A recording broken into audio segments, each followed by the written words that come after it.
दो चार 10 को नहीं तक ले बाड़ी, दो चार को सहयोगी बनाऊंगे बाड़ी, तो माई की कृपा। आदरणीय के धन्यवाद। क्या हमारा ऐसा कदम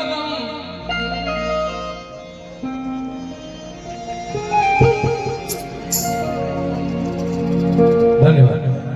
आदरणीय के बहुत दिल से धन्यवाद है। यथायोग सम्मान कि हमारा ऐसा कदम अभागा के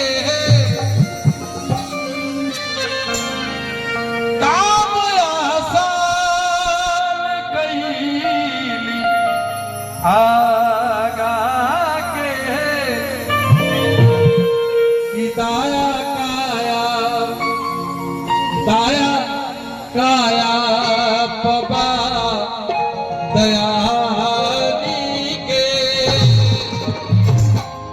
हम तो बुलबुला बानी के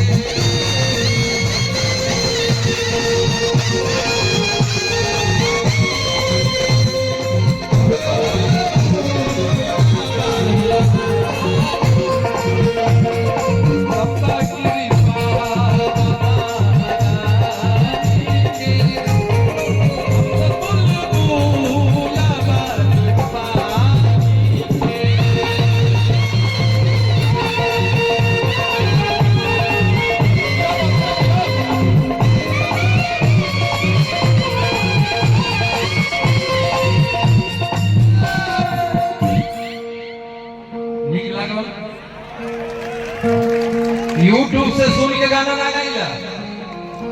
यूट्यूब हमारे चलते चलेला, हमारे जैसन गायक के चलते यूट्यूब चलेला, यूट्यूब के चलते हम ना चलेगा। अगर सही बात है तो तुम खपरी भी देख सकते। हमारा गाना जब तक गाई हम अपन गाना गावल गाई जी, दूसरा के गावल ना, ईमानदारी से। ऐसा ने गायक के पैसा दिया सार्थक होला।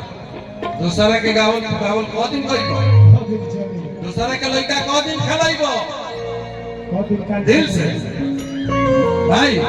कि हमारा यही सब करम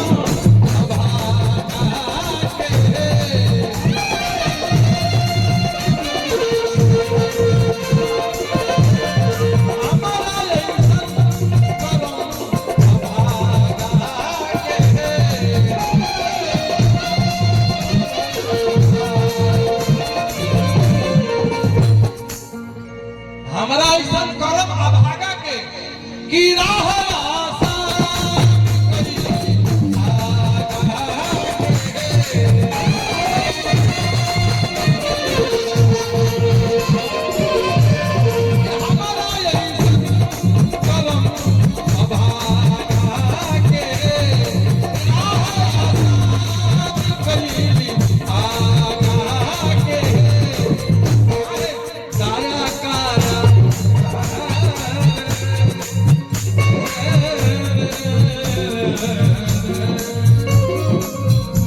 हमारे छोट भाई और बहुत ही बढ़िया